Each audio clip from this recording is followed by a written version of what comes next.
Yo, yo, yo, what's going on? What's going on? It's Terrell, Hall of Fame, D-Line, TBKC, Funk Exotics, and all that sweet, beautiful, wonderful shit. What's going on, man?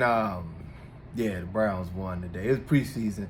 When you're a Browns fan, you celebrate every win. So, but no, anyway, this video is actually we're gonna go into my man Luke hit me up with a topic and told me to jump on it, and it's a long-standing topic that has went on a long time, and a lot of y'all are going out to these shows, and specifically people wanted to talk about the ABKC shows, and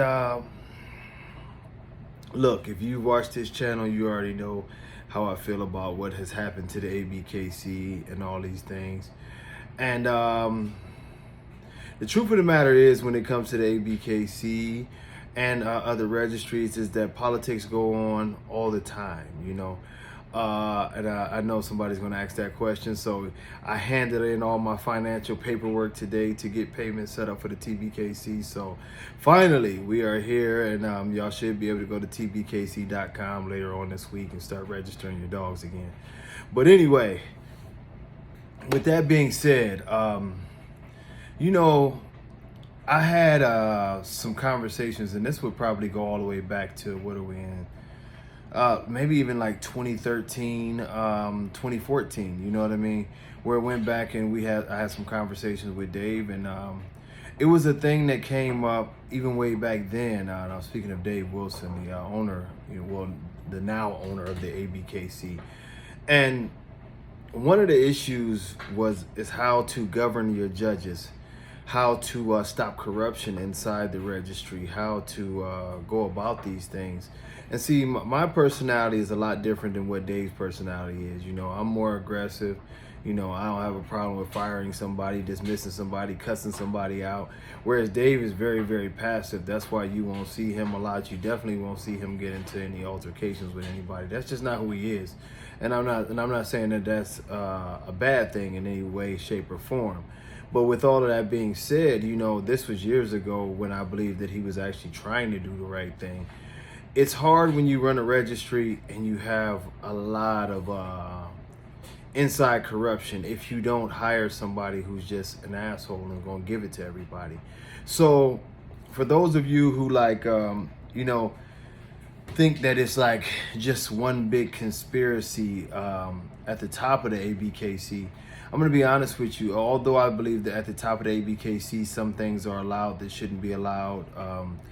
Bitches being bred on their first heats, females having puppies under a year old, DNA tests being shuffled to the side because they don't want to ban the dogs or the breeder, different things of that nature. When it comes to the show scene, I think a lot of it's more so in the hands of those who are throwing the shows, because in a lot of instances that have come about, we've come to find out that some show hosts, to get certain big name dogs there or big name breeders as an attraction, have invited people with sort of the arrangement that their dog would somehow come up with a win or maybe even the best in show. You know what I mean? This is a chance for us to showcase your dog.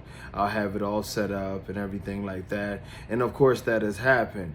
In other instances, we've had judges, who just flat out let people pay them for wins, or it'll be a situation where they are picking their buddies and their friends, and a lot of you have seen that and complained about that, as to where these guys are hanging out with each other, drinking with each other, doing everything with each other. Then they come to the show and they get in the ring and they pick those guys' dogs no matter what. And some of the instances lead to the pictures that we see where the dogs are not that great. So with all that being said, we have to just take it for what it is. I think in recent years, one of the more ugly situations that happened in the ABKC was when judge, and I don't know if he's still a judge, but it later panned out to be something ugly, but Jay from Machiavelli Pits, a young guy, had exposed him and exposed some messages and some conversations that they had where he had told him 1,500 and he would make his dog a champion. And that turned into a heated thing, and it got sort of it got pretty ugly, you know, to where dude was going at Jay. And you know, I thought that that was the end of it, but then later on, what happened is Jay ended up in a similar situation where it was some improprieties that was spoken about with him up in Canada. Now, you know, I don't, you know, I don't know how much truth it is, or if they were just picking on Jay and they was, you know, whatever the case may be, but it didn't look good, and his name had been involved in a lot of things, you know. Certain other judges have been involved in a lot of things where their names come up and promises were made about show wins. Now, now that correlates to a lot of you who ask me, how are these handlers telling me that if I pay them a certain dollar amount, whether it's $1,500 or $2,500, that they can guarantee wins?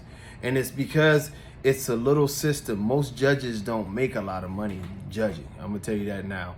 Most judges, you know, when I judge, you know, because of everything, I can charge a little more. Certain other judges can charge a little more for your time or whatever, but you're still not going to get rich judging.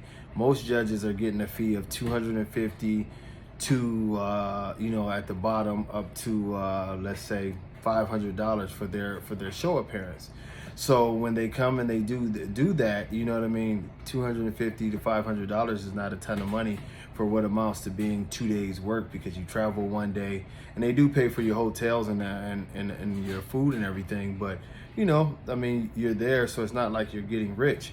So of course, with every situation, these judges have found out that hey, I can rack in $1,000, $1,500 by coordinating who's going to win these shows. And y'all don't get mad at me because I don't do it, but I'm just telling you how the game goes and a lot of what y'all expected. So with that being said, you know, I've seen it. Well, I've not personally seen it, but people have told me about it, and it's just real talk that you know, you'll have something as low as a puppy class where, you know, hey, puppy class male, you want him to win that class, you know, throw me 50, you know, throw me 100. Then, you know, if you want him to win, you know, the best overall male, you know what I'm saying, throw me a couple $100, you know. If you wanted this dog to win, you know what I'm saying, best in you know, best in breed or whatever, throw me a few more hundred, you know. And sometimes, you know, these guys, it means so much to them to have those ribbons.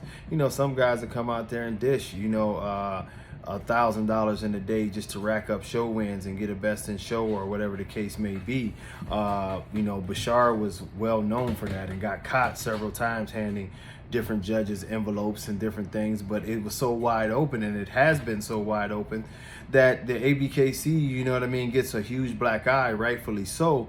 But what I'm saying to you is this is like a secondary market where it's not controlled from the ABKC office, but it's the people that they're hiring to do these shows, finding ways to create income on a lower level, you know what I mean? And with that being said, you know, it's pretty sad. You know, a lot of y'all have been out to shows and you've seen certain groups, you know, and you'll see the group and they're all a part of the group, or they're kennel partners, or, you know, they're friends and different things of this nature. And you see, you know, I've even seen it to where, you know what I mean, certain judges are also handlers. And I'll see the judges / handlers swap titles. You know what I mean? So, you know, you're judging this show, okay? I mean, it's the most ridiculous thing you've ever seen to see if it's a double show, and you've got two judges, and you see one of the judges that is, say he's going to judge the second show, he goes in there and actually shows people's dogs the first show under the other judge, and vice versa. They do this back and forth. Or you see judges, you know, kennel partners showing dogs up under their kennel partner. It's an amazing phenomenon, and I just don't understand it, man. I don't understand the ethics behind it or the lack thereof. I don't understand any of it anymore. And really, for the general public, everybody gets robbed. It's taken away from the competitive nature of the sport. It's taken away from the laws of the breed and people not following the breed, because you can buy a title, you don't have to have the best dog. So it's been a bad thing, man. But I just did want to clear up that that's sort of the way it works. You know, a lot of this is not coming straight from the office, although I believe that the office has, well, I've seen them arrange a few shows themselves. But a lot of this is secondary because if y'all have noticed, Dave Wilson himself or Deanna, they don't come to these shows. They don't come down and see what's going on at the shows. They just record results and take their checks. So the secondary market that's been created by the judges and the host and the handlers, that's something that goes on between them. And most times it's not directly to where you can just say, oh yeah, Dave arranged the show. No, that's something else where these other guys are getting their money the best way they know how. But until next time, y'all, much love. Peace.